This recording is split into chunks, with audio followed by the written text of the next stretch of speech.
I might talk to you just like this for a brief second. Don't worry, I'm not going to spit on you. I'm not going to bite you. I'm not going to pass gas. I just want to make sure you pay attention, okay? So we're talking about this thing called stand up, stand out. And the day and age that we live in, the day and age that you live in, we have a lack thereof of stand up, stand out for the right reason. Right? What's popular right now? Somebody tell me, what's some popular things that's going on right now? Video games. Video games. Social media. Finding Pokemon. Finding Pokemon, something that doesn't exist. Right? What else? Hip-hop music. What else? Dancing. Football playing. Can I get a little more real? Y'all acting scared. Music. What about smoking weed? Games. What about having sex before you're married? You guys are laughing. Parents looking like you're afraid. We talk about stand up, stand out. It's going to be very real in here.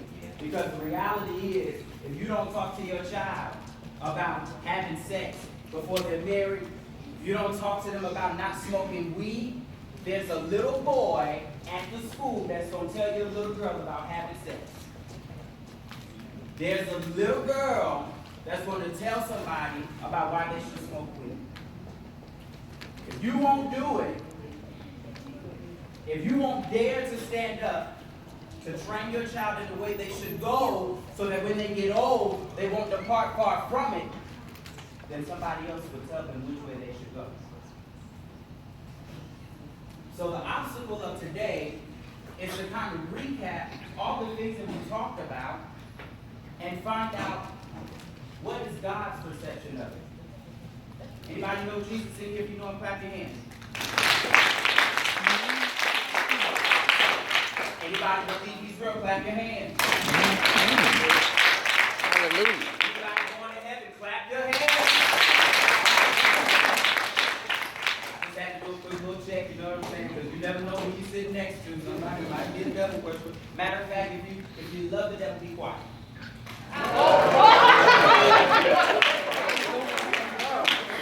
I didn't say clap your hands. I said if you love the devil, be quiet. You got to open your mouth and say something. Try it again. If you love the devil, be quiet. All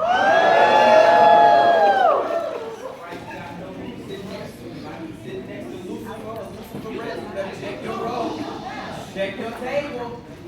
Right?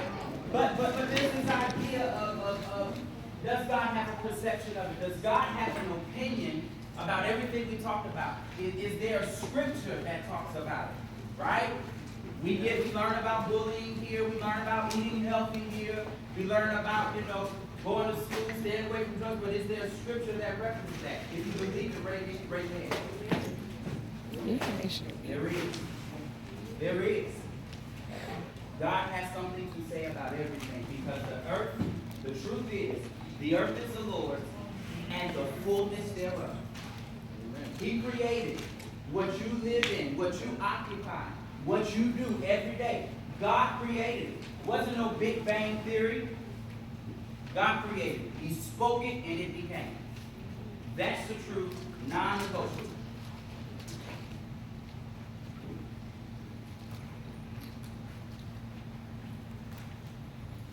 What's that word in the upper right-hand corner? Help. Health. Says health is the state of being free from illness or injury. Just gonna give some definitions too. We want you to get healthy. Jared's Heart of Success wants you to get healthy today. Not just in your natural body, but in your spiritual mindset. In your heart, in your mind, how you think, what you believe, what you go after. We want you to get healthy. Nutrition. What's that thing right below it? It says nutrition, but what's right below it? Eat right. Eat right. Eat right. Very good. Eat right. How many know that you eat spiritually too? Anybody know that you eat spiritually? Mm-hmm. Don't you know you can eat bad in the natural and eat bad in the spirit too? Yeah, we're going to get into that a little bit too. But nutrition, can I get these lights down? I think, young sir, right there, the one that's looking behind. Yeah, you right there. What's your name? It's right here. Go right there, and I think it's the one closest to me, towards the front. Yes, that one. Go one more. Okay, come closer to me. Is that the one closest to me? No. Look. There we go. Now turn the other ones back. Wait. Yeah, I don't want nobody going to sleep. Come on, one more row. There we go. Thank you so much. Okay. The process of providing or obtaining the food necessary for health and growth. Health and growth. Don't you know that you grow naturally? You're going to grow, right? Right? Anybody who the same size you were when you were born? No, you got bigger, you got longer, things, expanded a little bit. I'm one of them, right? We all grow. Can we turn on just a little bit more? Because I really don't want them to go to sleep, because I'm going to pour ice water on the first person that goes to sleep. So, yeah, don't I'm the wrong person to go to sleep, but then I'm going to tell you I love you after I do it. So, but you grow, and you grow naturally, and you grow spiritually. There's a process for that. You're not meant to think the same way you think today, 5 years from now. There's a scripture that says, when I was a child, I thought as a child. But when I became a man, I put away childish things. You're expected to grow. Who wants to stay with mommy for the rest of your life when you're 50 years old and be living with mommy? Anybody? Good. Good. You're expected to grow. Peer pressure. Peer pressure is real, guys.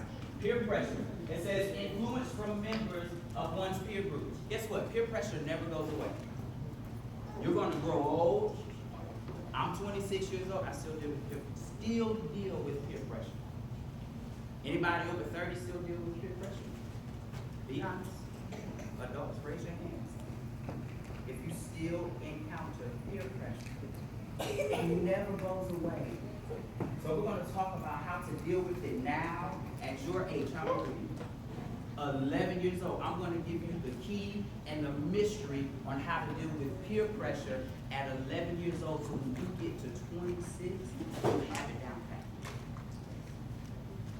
That's the goal for today. Wait, before you go back real quick. What's in this picture right here? What's happening?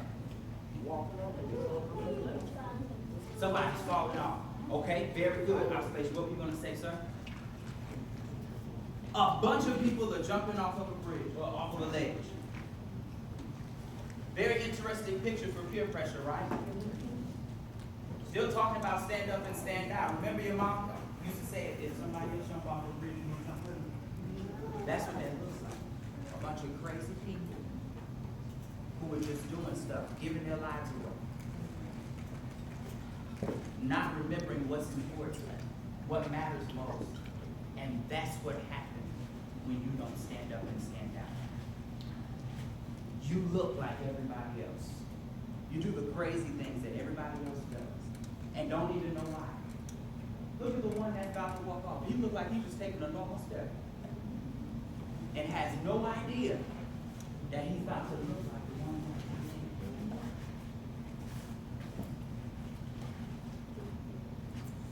Anti-bullying. Be a hero. Take a stand against bullying. Anti-bullying means to be against or opposed to the use of superior strength or influence to intimidate someone.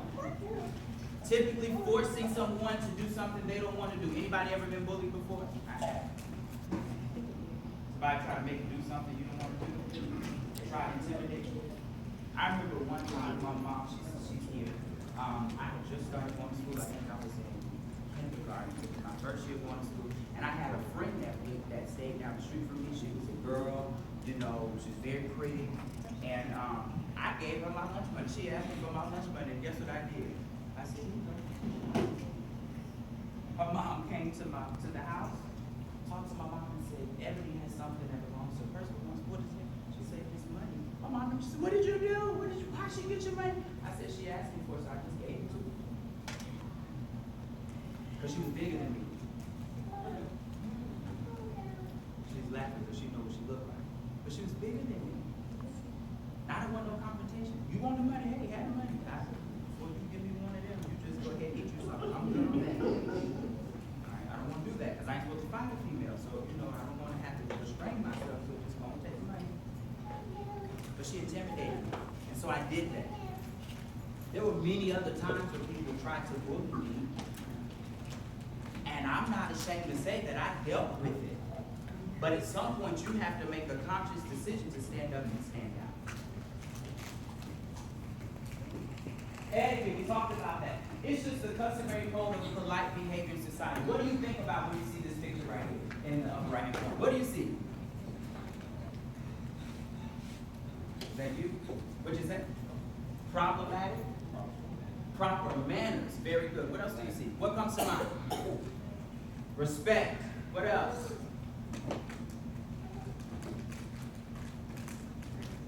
Courtesy. Do they look important? Yeah? They have a certain posture about themselves. They realize that, hey, I'm around somebody that's important, so I have to behave a certain way. Do you see the lady with the hat on, with her hand in the air? Girl, did you hear what she had said last week? But she was talking to such and such about who know what. You see that? Learning about good etiquette is so that you know how to behave in the right places at the right time. So we're going to dig into that.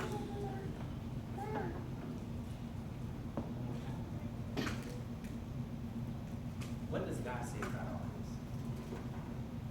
this? What does God say about it?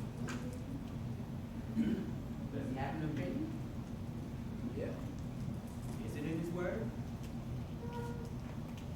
We'll find out. Health. Health. Did you know that when it comes to your health, that if you don't follow wisdom as outlined in the Bible, that you can cause sickness on yourself? Did anybody know that? Mm-hmm.